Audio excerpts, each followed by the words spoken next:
into this presentation. In order to do that properly, I need to talk about materials. I need to begin with materials before we get anything more advanced.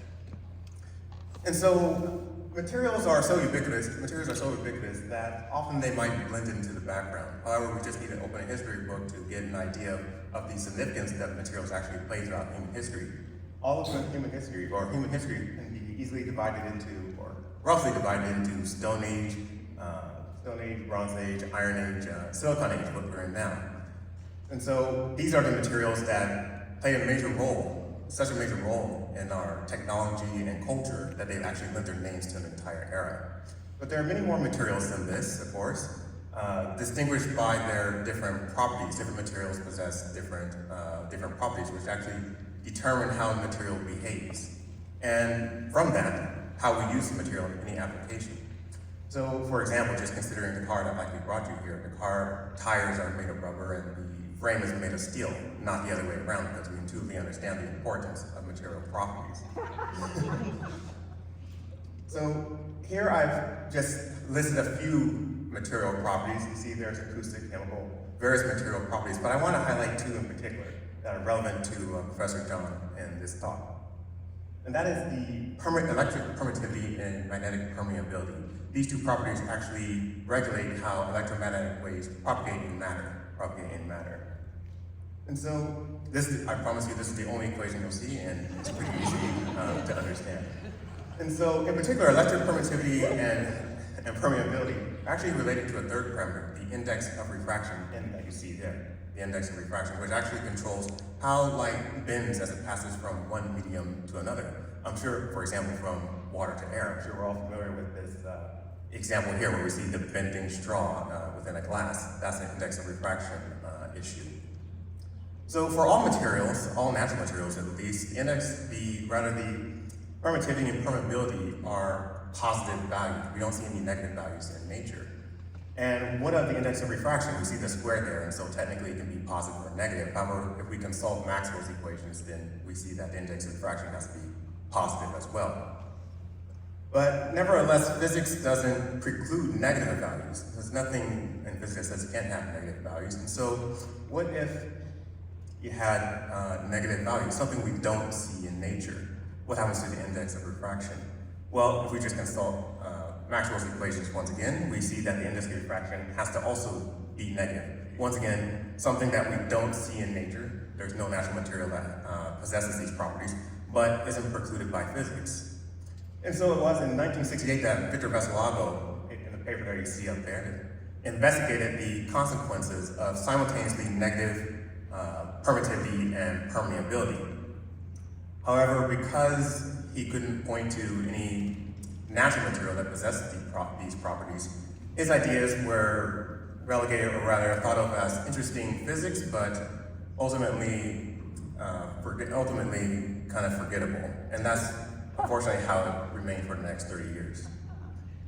That is until Pendry and colleagues, Professor Pendry and colleagues introduced the concept of a metamaterial. I'll go through what that is. So what he did is he theoretically proposed an array of split ring resonators, when subject to electromagnetic radiation of a particular wavelength, that is radio waves, could actually act as an effective material in itself with an effective permeability that had values that you couldn't achieve in nature through chemistry. And so as the wave interacted with this array of split ring resonators, it doesn't experience the resonators individually, but more as a collective, just like whenever we hold a material in our hands, for example, we don't feel the atoms individually, atom by atom, molecule by molecule. We experience the material as a whole. And that's how the wave experienced this array as well, rather than individually as its split ring resonators. And so what Professor Pendry actually introduced was this concept of a meta-atom. So these split ring resonators, that meta-atom that you see up there, were basically the atoms of this new type of material, which is referred to as a metamaterial. And the Greek prefix meta actually means beyond. So what he introduced for the first time was this new type of material that goes beyond materials. And so with this concept has actually proliferated throughout. This is a pretty big idea, of course. And so it caught on throughout science and engineering. This chart here, I just pulled this from Web of Science, actually shows the number of scientific publications that feature the keyword metamaterial. As you can see, it goes through several different domains of science and engineering, and now totals in the tens of thousands. So that gives you a sense of the impact of Pendry's proposal. But in the 20 years since then, since 1999, Pendry's proposal, metamaterials have spread even beyond just controlling electromagnetic waves. Now there are not just photonic metamaterials, which is what Pendry proposed, but also acoustic metamaterials, mechanical metamaterials, thermobiological, and even robotic metamaterials, where the atom, the meta-atom itself, is a robot that can be trained to interact with other robots to create effectively new and interesting behavior. But before finishing up, I know I'm running a little bit out of time. I wanted to actually highlight UCSD's role in all of this. Actually played a very significant role. Because just like Viscolago, Pendry's original work was theoretical in nature, and so might have suffered the same fate, being unappreciated and perhaps even forgotten. However, scientists working in the physics department at UCSD actually built a prototype following Pendry's prescription and observed in the lab negative index of refraction, something that you couldn't achieve in nature. They were able to build and witness themselves. And so that was UCSD's. And so after that, with that scientific proof, that validation, the field of metamaterials really took off. And so with that, and so to conclude here, I'm going to give Pendry's time to speak for himself. Oh, so a little before that here. I mentioned that there are major implications for a negative index refraction.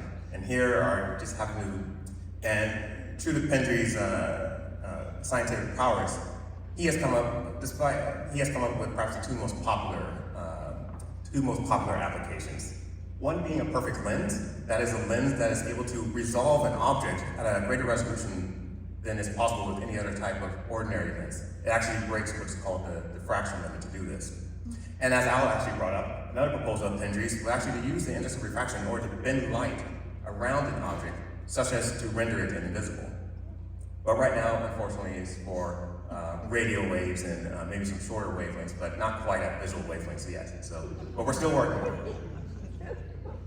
And so now, actually, let me turn over to Professor. I'm John Pendry. I'm a professor of physics at Imperial College London, and I work on a new field called metamaterials. My particular interest actually arose out of industrial consultancy. I was working for the Marconi company. They had some material which they used for absorbing radar waves, and it worked very well. But they didn't have any theoretical understanding at that time of why this stuff worked so well. And it turned out that this radar absorbing material was in the form of very thin carbon fibers. And the fact that it worked had to do not so much with the fact that it was made from carbon, but it had to do with the structure of the carbon made into thin fibers. And that gave me the idea that you could change the properties of material, not only by changing its chemistry, but by changing its internal physical structure on a scale much less than the wavelength. The very idea that a property could depend on structure, it's not even confined to electromagnetism. People are talking about acoustic metamaterials which can steer sound around objects, metamaterials which respond to ocean waves and maybe could divert large and harmful waves away from the shoreline, and so on. So the concept has really taken root in a lot of people's minds. I think the reason for that is its very simplicity. You know, think, yes, structure, of course. Why didn't we think of that? I thought, what's the most extreme thing you could do with this new technology? I know we could hide something, and that'll smack it to it really good. So I expected lots of laughs when I said, hey, here's a cloak, and here's how you could make one. And everybody was very serious, that, hey, you could make a cloak. So my taking on the cloak is it's something I worked on because I wanted to show the most extreme thing you can do. I think that the first applications of metamaterials will be to do really simple things, but do them better and cheaper than we can already, and then we'll work up to more complex things. All right, so what's the next stage? Perhaps the metamaterial age.